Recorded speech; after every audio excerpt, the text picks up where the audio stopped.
An elderly lady walked into a bank in New York, carrying a large bag of cash. She asked to speak with the bank manager about opening an account because it's a lot of money.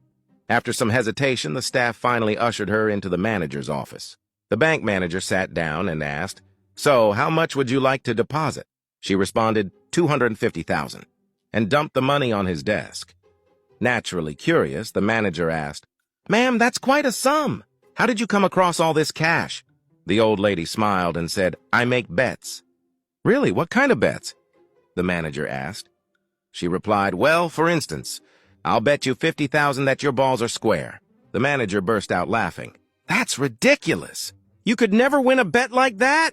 The lady grinned and asked, "Want to bet?" Feeling cocky, the manager said, "You're on. I'll bet $50,000 my balls are not square."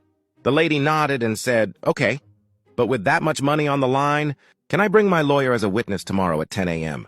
"Sure," replied the confident manager. That night, the manager got nervous. He kept checking himself in the mirror, feeling his balls just to be sure.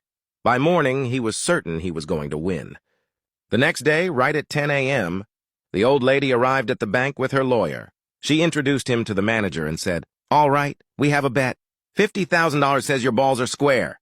The manager confidently agreed again, and the lady asked him to drop his pants so they could verify.